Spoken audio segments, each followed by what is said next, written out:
Today's top story from the perspective of someone who's there.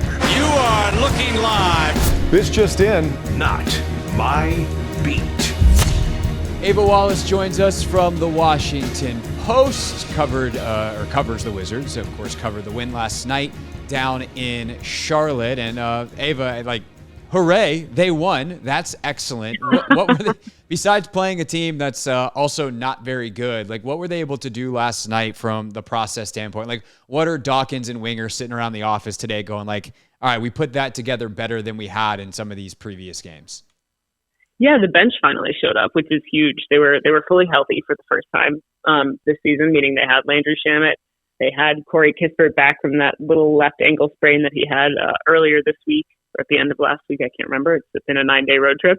And the bench was really, really flowing better than it had been all year. It's only been 6 games, but all year. And part of that was Charlotte wasn't very good on defense, didn't give them too much resistance, but it was really nice. DeLon Wright had 18 points, I think. Corey Kispert, 18 points. Landry Shamet, 15 points. Their three-pointers were working, which is exactly how they beat the Memphis Grizzlies at home, their other win this season. So they kind of have a formula going. And yeah, the bench looks great. And then Kyle Kuzma had 33 points. It was plenty for the Hornets. Yeah. So I'm curious, for you, because I'm in a weird spot talking about this team because we all know, right? It's not a weird spot. It's just the analysis is what it is. We know they're not good. We know the priority is not winning games right now. But if you listen to kind of how they're evaluating internally, I always try to hold people to kind of their own standard. So how are you thinking about this is super big picture, but covering this team this year as they're looking at quarter by quarter type of metrics and can we do the thing we did well for 8 minutes for 12 and then 12 minutes to 24? How does that affect how you're actually viewing the game so far? What are we, 7 games into it? Yeah, no, that's a really great question. Kind of the thing I've been struggling with is what am I going to do? Beat up on a team that doesn't have a roster built to play good defense for 82 games a year? No, that's not the expectation. So, I've been kind of trying to focus on a lot of things is the effort there where you want it to do? Are the things that Wes Unseld Jr. is asking them to do that are doable? Are you at least trying and, trying your best? There was a tweet the other night when they were getting just absolutely flattened in Philly. That was the Wizards are trying their best. And, some nights against teams like that where Joel Embiid went off for almost 50, it's there's not much they're going to be able to do.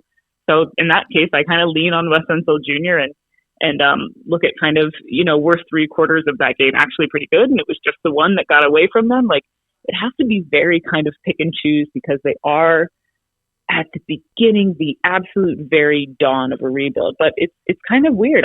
It's honestly in a weird spot with this team where they're actually not that young. They have some young players, but they've got a lot of veterans.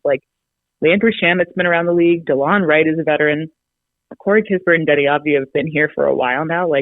There should be things that they know how to do. It's just kind of, you have to keep in mind, okay, how many actual defenders and actual defensive-minded players are on this roster? How many are in each lineup that Wes Unseld Jr. has to work in? And then I have to kind of break it down and work within those expectations and really kind of stick in reality. But yeah, this team is an anti-hot take team. Right. Well, and that's the thing too, is you mentioned some of the veterans, they haven't even started the young part of the rebuild process yet. Their goal, It seems right now, is to acquire players who other teams would be interested in, contenders that would give them pieces. Exactly. And it wasn't it was a team that was built to be sold for parts, not a team that was built to actually fit together. And I think you see that night to night. Their starting backcourt's probably the best example. No team that's trying to win is putting Tyus Jones and Jordan Poole together. They're just too small. And you see the detriments of that on a near nightly basis. For sure. And Tyus is somebody who's okay, well, how do I evaluate him when you're talking about he's a really, really smart, really solid point guard who kind of always makes the right plays. But what is his actual job? Is it to kind of keep the offense flowing and keep everybody organized? Yes, much more than it is to go out and score, more than 10 points a night. So it's kind of, it's very interesting, but I don't think it's just weird to write about a team where I don't know that there's any guarantee that any single player, maybe Bilal, maybe Jordan Poole, are on this roster next year. So you're kind of trying to just figure out, okay, well, let me just look at the most granular things of what's happening this night. It's very the team is big picture oriented, but to cover them, you kind of can't be. Right. Ava Wallace with us from the Washington Post here on the Hoffman Show, Wizards beat reporter. So that brings us to Jordan, who plays 20 minutes last night, none in the fourth quarter. And like the kind of scary thing is he's right on track shooting wise. Like all of his numbers are basically exactly what they were in Golden State. Obviously they thought, and to be frank, like I thought they would improve this year. Why haven't they? Like what is the cause for, or the level of concern internally from what you've been able to gather? And two, like why is this happening? Yeah, I was looking at the same last night when Jordan Poole, he kind of just disappears when he's quiet. It's not even like he's having such a bad game that you notice, and then he'll disappear, and then I'll look at the stat sheet and I'm like, whoa, over 7 in the first half. Like, yo. He ended with 11, and he's kind of had a couple of spurts where he's had 25-plus point games, but really it's just been kind of like it's if he was a sixth man, if he was coming off the bench, even if he was the fifth guy in the starting lineup, you would say, oh, that's not terrible. He's shooting about 43% per game. You know, that's pretty on par for what he is. But obviously, in that bigger role, they have to expect more of him. They do expect more of him from the leadership role, kind of on and off court. And Kyle Kuzma's kind of growing into that. And of course, he's had a couple of seasons in DC to get used to that role. But growing into that much faster. So there's not, only 6 games in, there's definitely not a huge level of concern yet. And the front office does really like him. They think that what he did in the 21-22 playoffs, I think it was, they really believe that that's who he is. So there is a lot of belief in this guy, and definitely it's still too early to be ringing any alarm bells, but it's absolutely something to keep an eye on. Yeah, it's just wild that it's like literally the same guy. And you're like, well, why is it happening? Because that's who he is. And it's like, well, he's got so much more freedom now. And I think a lot of people thought like he might be up in the top 5, 6 in the NBA in scoring this year. And he's just not.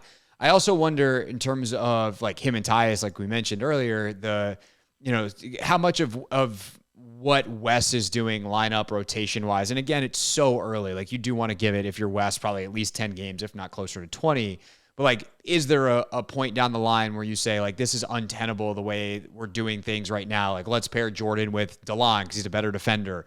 And that gets Tyus with a guy like Johnny Davis or Landry Shamet, who's stronger on the second unit. Like how much of that kind of stuff are they considering versus, hey, we need to feature the guys that hopefully we sell off in December, January, or at the latest February at the trade deadline? Yeah, right now I think Wes Unseld Jr. is like very open to things like that. And that is the freedom you get with a roster that's just starting out and rebuilding and at the beginning of a process. Is there's no reason not to experiment with things. There's no reason not to throw Bilal Coulibaly out there. There's no reason not to mess with the starting lineup. So like you said, I don't think anyone's going to be making changes after 6 games in, or at least I would be very, very surprised if they come out on Friday night and make a lineup change. But, we asked him after Philly about defensive scheme changes and things like that. And he said, yeah, there's absolutely things we're considering. We're just taking a look at it. And that's kind of the perk of being a rebuild, is you do get to fuss around and kind of experiment and see what goes where better. But one thing is clear, is that they trust Jordan Poole still. And I've asked Wes Unseld Jr., it's not like there's a shortage of kind of wild shots or funny highlights of Jordan Poole early this season. And I say, where's the balance between, you keep saying he's got a green light, but, when he does things like the no-look 3 in front of Memphis's bench or the kind of floater up against Kristaps Porzingis in that Boston game, that was an air ball. Where's the balance with that? And he says he knows what he's doing. We have to trust him and let him figure it out, but he knows where the good balance between wild shots and good shots are. So there's definitely a trust factor there already. Ava Wallace, Washington Post, with us here on the Hoffman Show today for Not My Beat. So the main purpose of this season, beyond some of the stuff that we talked about, kind of making sure that the right pieces are playing well so that you can get maximum value in return for them, is the development of Bilal Coulibaly. What have you seen from him through 6 games, and what do you make of kind of how they're deploying him so far earlier in the season? Yeah, he's been really fun to watch actually earlier this season. There are a couple of guys who are definitely standing out.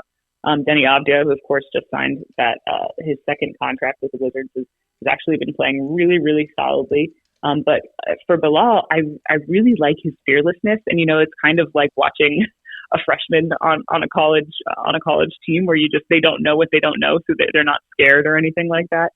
It's very much those vibes of Bilal will just go out, kind of He's so long. He'll just stick his hands in plays and kind of disrupt things or get a block or get a steal. He's got great timing.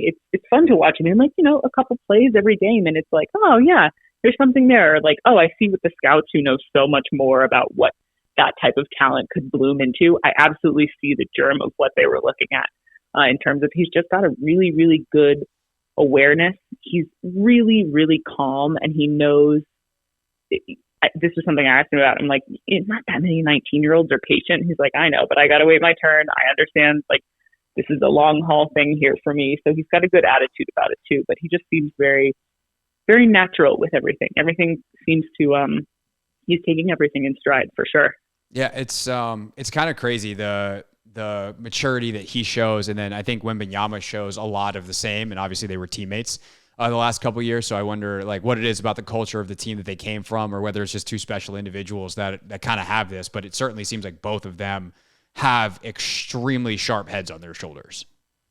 Yeah. And for Bilal, that was part of it was he had to wait his turn. Like he was playing with not the senior team. He was playing the level below up until like February last year. This was something that he was like, I understood I was going to have to take a while. So I got up to the senior team. And then once I got into the senior team, I had to earn my minutes. So he's very used to saying, okay, it's a slow and steady work process, but at the end, I know it yields results. So I think that was a huge, huge thing for him, was just being in that professional environment, and also having to learn how to wait for what he wants too. So yeah, he's very mature. He's a nice kid. He's just a nice young man. He's a nice young man. He is. You are going to see a bunch of other teenagers play basketball this weekend. Give us the quick and dirty version of the preview. You are headed actually from Charlotte, where you covered the game last night, down to cover Maryland and South Carolina, two of the better teams in women's hoops this weekend. What are you expecting to see?